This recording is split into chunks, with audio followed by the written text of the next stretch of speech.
Thanks for listening to Guilt Trip. Need more help fighting off those inner demons while you're stuck at home for the holidays? Check out El Diablo, where stand-up Elle Orlando, who also stars in Guilt Trip, and her inner demon bring on comics to give 'em hell. Available wherever you get your podcasts. Life comes in waves. Give your skin a rest with Osea's newest innovation, Collagen Dream Night Cream. The first ever night cream clinically proven to reduce the effects of stress on skin. Collagen Dream Night Cream visibly improves lines, wrinkles, and signs of fatigue so you can wake up with a radiant complexion. Take your beauty sleep to the next level with clean vegan skincare from Osea. Get 10% off your first order site-wide with code DREAM at OseaMalibu.com. Hi, Meet Cuties. We're so excited to let you know that you can now binge our newest series, Influence, exclusively and ad-free on Wondery Plus. It's Meet Cute's modern adaptation of Jane Austen's Persuasion, and we know you're going to love it.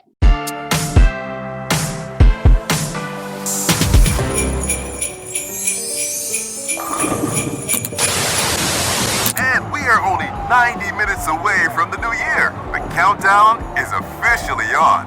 Any last-minute resolutions, Brianna? How do you want to usher in 2024? Well, Mike, Excuse me. Ow, excuse me. Hi, bartender man. Hi, do you have any Pinot Noir stashed back there? Or any red, really? I told myself I'd keep it light and bubbly tonight because, New Year's, but every second that ticks by, I get a little more dark and acidic. Yes, that's great. That'll do nicely. Thank you. You probably don't want some random, self-medicating guest talking your ear off just because it's almost midnight on New Year's Eve and her invited guest is nowhere to be found? Or maybe you do because you're stuck working New Year's Eve at a disco bowling alley in no fucking thank you USA. So which one is it?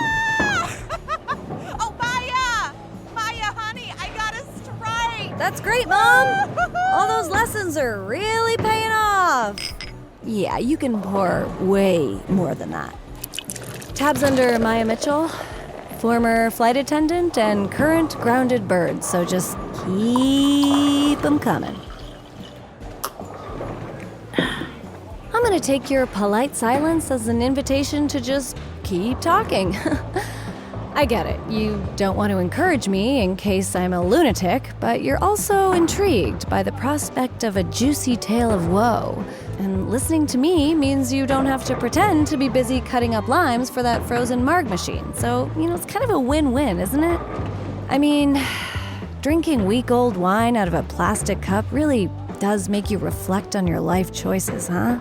I guess New Year's Eve is supposed to do that anyways, make you mull over the last 365 days that landed you in this exact spot.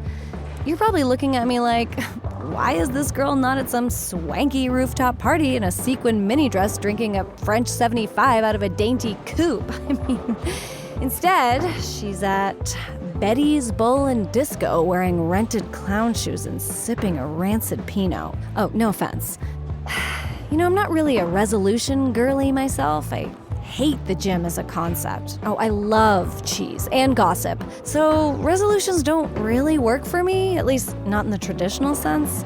And why should they? Why do we have to wait until the clock strikes 12 to decide to be a better person or take bigger swings or eat a vegetable? Time is cruel enough without the pressure to make the most of it, But the truth is, Mr. Bartender, I don't need a resolution this year because I've already been changed. Yes, you're looking at a brand new woman and you didn't even know it. So pour yourself some of this vinegar and let's cheers to that. It started a week ago, which doesn't sound like a long time, but I feel like I've shed a whole skin since then and come out the other side like an exfoliated butterfly. I'm a flight attendant. Well, I think I'm a flight attendant. I was recently grounded for the foreseeable future due to some questionable circumstances. I guess if I had to trace any of this back to one inciting incident, it would be a particular in-flight tryst with my former flingman. Let's call him Pilot Pete. That's not his real name, obviously. But I don't want you taking a flight someday and starting to wonder if the guy in the cockpit had ever tickled me from the inside, you know? Have you ever met someone who you know is very likely the worst person in the world, but his abnormal penile curvature somehow fits your picky tilted pelvis like the carnal missing link? No? Okay, well, that is Pilot Pete. And if he sounds like a Ken doll variant, that's because he is. He's the Ken doll that flies planes and never texts back. And he definitely always puts his oxygen mask on first, if you know what I mean. Anyways, Maya Mitchell's great fall from grace was not a mere tumble, it was a full nosedive at 10,000 feet a minute, and it definitely was mostly Pete's fault. I promise you, this will be as cathartic for me as it will be entertaining for you. Introducing The Incident, aka Christmas Eve, when we were caught banging in the first class bathroom. Miss Mitchell, do you know why we asked to see you? Yes, someone doesn't know how to keep their mouth shut. And by someone, I mean aka Pilot Pete. We will be dealing with separately, but rest assured he will also be reprimanded for his part in the incident that occurred on flight 2627 to MCO. Oh, please. You'll give him a slap on the wrist and then you'll kiss it better. I've been working long enough to know pilots were untouchable. It's totally a PR risk. Nobody wants to think their pilots are reckless. They gotta be Ken dolls or we fear for our lives. Having a guest walk in on their pilot and an air hostess cavorting in the first class bathroom is not something we can ignore. Okay, first, in my defense, it was his idea. And I was technically on a break. Oh, and the fact that we've been able to physically make it work in single square feet cubicles, inclement weather, and turbulence be damned is a masterclass in body contortion and creative determination. That looky-loo should have been taking notes, okay? Not making complaints. Miss Mitchell, we are a reputable airline and we pride ourselves on maintaining the highest possible standards. And unfortunately, this isn't the first time you've been asked to see us on a matter of inappropriate behavior. I'm friendly, okay? It's not my fault that gets misinterpreted sometimes. What exactly was misinterpreted by the passenger whose lap you sat on during flight 2491? Oh, that was one time. And I told you already, it was his birthday wish. He was 17. Miss Mitchell, do you understand the code of conduct that you signed upon your... Anyways, blah, blah, blah. HR was surprisingly not interested in my laundry list of excuses. You know, in their minds, airline staff were nothing but automatons, without bad days or needs or personalities. You know what? Eventually we'll all get replaced by robots anyways. Okay, it was totally unprofesh, I know that. But, you know, in the skies, your brain chemistry goes a little sideways. Like, I wouldn't be caught dead with someone like Pete if my feet were firmly planted on the ground. But in the air, the dickmatism was real. In fact, it was worse than real. It was magnified. How can I explain it in a way that won't make me sound like a deviant? Oh, I got it. Did you know that airlines serve more tomato juice than any other place in the entire world? It's this funny little phenomenon. Being 30,000 feet in the air dulls your taste buds so you crave more high-intensity flavors, like salt. And people make strange choices on planes. They think they need a $17 can of Pringles the size of their arm to go from Buffalo to LaGuardia. They think they can take off their shoes. So when the bar cart comes along, they pick tomato juice because who the hell buys tomato juice normally? No one. So basically, tomato juice sales for airlines are always high because of this perfect storm of circumstances. And that's Pilot Pete for me. He's the weird, satisfying novelty option for my thirsty little undercarriage. Miss Mitchell, did you hear what we just said? No, sorry, I zoned out for a second. We're putting you on probation. You're off the schedule until the new year, and then we'll reevaluate your standing within the company. Wait, what? You're grounding me? But it's Christmas Eve. I need to go back to New York. I always work during the holiday rush. I rely on it. It's not like I can go home. Okay, not that you care, but there's a whole suitcase of familial baggage I do not want to unpack. Chalk it up to big fish, small pond syndrome or whatever, but it's a thing. And I take so many shifts for everybody. I'm basically Santa for the entire cabin crew. You can't do that to them. You can't do that to me. You can't. Apparently they could, and so they did. Jerks. Thankfully, what HR didn't know is that particular dalliance wasn't actually the first one. It wasn't even the fifth one. Pete and I had sort of made a habit of it on some red-eyes. Call it our in-flight entertainment. Most passengers sleep through those flights anyway, so it had never been an issue before. Just this one time we happened upon a Karen with a small bladder. Ugh, go figure. Anyways, that was the beginning of the end. That fork in the road that led me to where I am. Here. What, you don't believe me? Hey, it's my story, dude. Okay, fine. Maybe there was something else. Someone else on that plane. I'm gonna need a refill before getting into this part. Let's rewind a little more. Before the bathroom sex incident, I was in the middle of pre-flight boarding for Flight 2627 to Orlando. It was a classic route, but not one of my regulars, and Pete was being a menace as usual. Ladies and gentlemen, this is your captain speaking.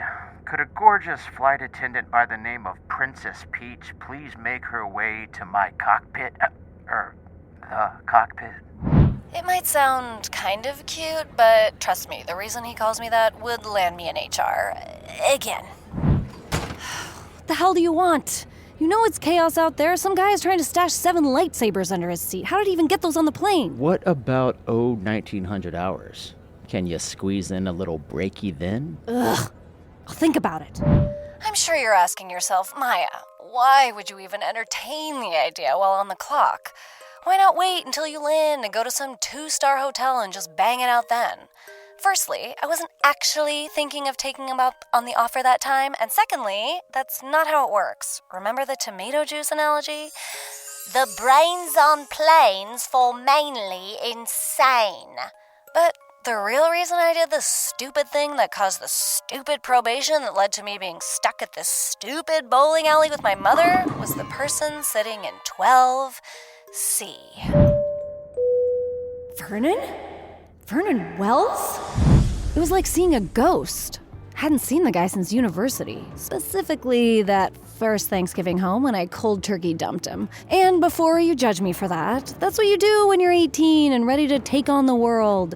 You can't just drag your sweet high school boyfriend around like a carry-on for all of life's adventures. He's just gonna slow you down. Fast forward a decade or so, adult Vernon is sitting in 12C with his headphones on and he doesn't hear or see me. Now I'm the ghost looming over his chair. The ghost of girlfriends past. And he's definitely no carry-on no more. No, sir. That boy is a fully checked, oversized bag of possibility. He looks like an adventure waiting to happen, and I was ready to sign up for that excursion. Eventually, he looked up, but his face did not break into a warm megawatt smile I was anticipating. His face stayed blank, and he just said, Maya. Just like that. Maya. Bread. Sneakers. Ground beef. Maya. Like it was any old noun in the English language. Not Maya, the girl who was once ready to contract herpes simplex virus 1 so she never had to stop kissing him. That Maya? That's me. So crazy seeing you here. You're heading to Florida for the holidays or something? Oh, oof. Sorry. Fell into you there? Yeah, sort of. Oh, you're strong. My dad lives there now. Oh, Henry. I loved him. How is the old billy goat? Fine? Fine? These curt answers were killing me. I wanted to shake him and say, Vernon, it's Maya Mitchell! The girl you used to make out with on your four-wheeler in the backwoods? Your prom date? Your mutual virginity holder? Hello? The look on his face was like I had something on my face and he wasn't sure how to tell me. He kept glancing around like someone was going to save him. Maybe a friend or even a girlfriend? I can't say I kept up with his life much after we broke up. I wondered if you had kept up with mine. Are you traveling you alone? Work here? Sorry. It's fine. You go. Yes, I work here. I will be your flight attendant, in fact. Can I get you a hot towel, sir? You get hot towels in coach? No. Sorry. I don't know why I said that. You can get like a spa kit for $13 though. I'm good.